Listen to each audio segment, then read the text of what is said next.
नमस्कार, मी सूरज गायकवाड. तुम्हा सगळ्यांचं आपल्या YouTube channel farming of crop केअरवरती खूप स्वागत.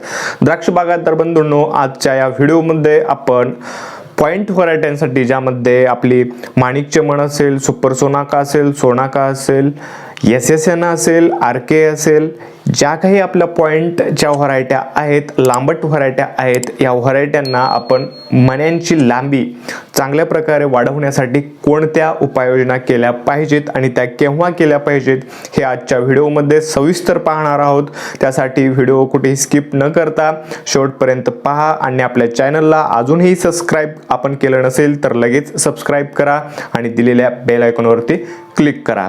तर शेतकरी बंधूंनो, मण्यांचा पॉइंट वाढवण्यासाठी आपल्याला बाजारामध्ये अनेक टॉनिक हे द्राक्ष मण्यांची लांबी वाढवण्यासाठी म्हणून विकले जातात.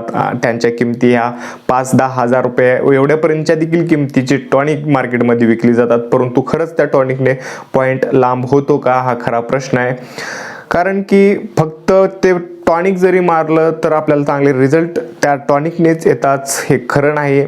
कारण फ्लॉवरिंग स्टेजमधले जे आपले GA आहेत ते अतिशय महत्त्वाची भूमिका बजावत असतात. आणि महत्त्वाचं म्हणजे आपला द्राक्षगड जेवढा सुटसुटीत होईल, आयडियली 100 ते 108 मणी एका बंचवरती ज्यावेळेस असतात आणि प्रत्येक मणी हा सुटसुटीत ज्यावेळेस असतो त्यावेळेस त्याला वाढण्याचा जो वाव मिळतो आणि त्यामुळे त्याला पाहिजे तसा पॉइंट आणि पाहिजे तशी फुगवण आपल्याला भेटत असते. म्हणून आपण सुरुवातीपासूनच फेलफूट काढल्यापासूनच आपल्याला सुटसुटीत घड, चांगला पॉइंट मिळवण्यासाठी प्रयत्न करायचे आहेत.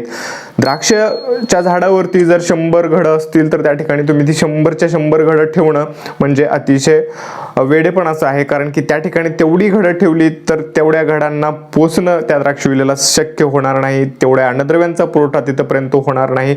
शेवटी त्यामध्ये मोमॅज होणं, ती घडं वाटोळ होण्याचं प्रमाण नक्कीच वाढणार. त्यावेळेस आपण विरळणी करत असताना जास्तीत जास्त 45 आणि कमीत कमी 30 यापर्यंतच आपण द्राक्षगडांची संख्या जर लोकल मार्केटिंग असेल तर ठेवली पाहिजेत. एक्सपोर्टसाठी तर 25 ते 30 एवढंच प्रमाण आपण एका झाडावरती द्राक्षाचं ठेवावं.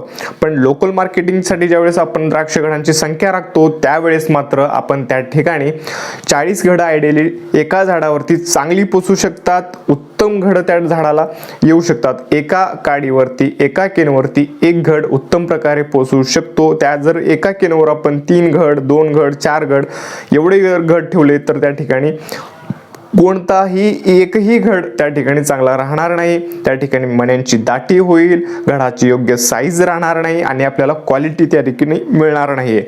आता आपण 1 केन 1 घड या प्रकारे 40 केन 40 घड असे जर ठेवले तर ठीक आहे. आता पुढे ही विरळणी अशा प्रकारची केली तर आता पुढे आपल्याला प्री ब्लूम मध्ये एक चांगला GA घ्यायचा आहे, जो आपण मागील व्हिडिओमध्ये सांगितला आहे. त्या ठिकाणी आपण 25 ppm किंवा 30 ppm या प्रमाणाचाही GA घेऊ शकता. हा GA घेऊन आपण पुढे जे फ्लॉवरिंग मधले जे GA मी सांगितले होते, ज्यामध्ये 10-10-10 किंवा 10-15-15 अशा प्रकारचे 3 GA घेऊन 100% फ्लॉवरिंग मध्ये परत एकदा आपल्याला आणखी एक चांगल्या 30 ppmचा किंवा 40 ppmचा देखील आपण GA 100% फ्लॉवरिंग मध्ये चांगली गळ करण्यासाठी आपण तो GA घेऊ शकता. त्यामध्ये देखील आपलं 100% पर्यंतचं काम पॉइंटसाठी होतं. कारण की GA जेवढा पॉइंटसाठी आणि घडाच्या साईजसाठी, पाकळ्यांच्या साईजसाठी, खालील घडाची जी लांबी आहे त्या लांबीसाठी जेवढा GA काम करतो तेवढं इतर कुठलंही मार्केटमधलं टॉनिक काम करणार नाही. त्यासाठी आपण त्या ठिकाणी जेवढी सुटसुटीत घडामध्ये मण्यांची संख्या असेल तेवढा तुम्हाला पॉइंट आणि दर्जेदार तुमचा घड मिळणार आहे. त्या ठिकाणी जर टॉनिकच वापरायचं असेल तर तुम्हाला बाजारामध्ये अनेक टॉनिक आहेत, ते तुम्ही ESS मशीन, चिमा मशीन मध्ये त्या टॉनिकला GA सोबत आपण घेऊ शकता. त्याचबरोबर माझं जर सजेशन आहे, म्हणजे गेल्या 3-4 वर्षांमध्ये आम्ही पाहतोय फ्युजन ST नावाचं टॉनिक, ह्या कंपनीचं मी ह्या औषधाचं मी मार्केटिंग करत नाही, परंतु हे जे टॉनिक आहे फ्युजन ST, ह्याचे जर का आपण मणी पूर्णतः सेट झाल्यानंतर असा एक स्प्रे आणि 55व्या दिवशी एखादा स्प्रे, असे 2 स्प्रे जरी घेतले तर उत्तम आपल्याला पॉईंटसाठी तो मदत करणारा टॉनिक आहे. मी म्हणत नाही यानेच आपल्या द्राक्षाला पॉईंट येतो, परंतु एक पुश करण्यासाठी म्हणून आपण फ्युजन एसटी हे टॉनिक वापरलं तरी हरकत नाही. अशा प्रकारची आपण इतर कोणतीही, जर तुमची ज्याच्यावरची श्रद्धा असेल तर ते टॉनिक आपण फवारणीसाठी वापरायला हरकत नाही. एवढंच आहे. पॉईंटसाठी आपल्याला इतर वायपट जे काय मार्केटमध्ये मोठे मोठे औषधे येतात ब्रँडची किंवा एकदम खर्चिक औषध आहेत, ती औषधं न वापरता फक्त आणि फक्त आपण जे याच्या व्यवस्थित फवारण्या घेणं, मण्यांची व्यवस्थित गळ करून घेणं आणि फ्लावरिंग पास झाल्यानंतरच आपण सेटिंग स्प्रे घेणं, ही महत्त्वाची कामं जर आपण केलीत तर योग्य असा दर्जेदार आपल्या द्राक्ष मण्याची लांबी वाढू शकते, घड सुटसुटीत राहू शकतो, पाकळ्यांची साईज आपल्याला त्या एका ठिकाणी योग्य मिळते.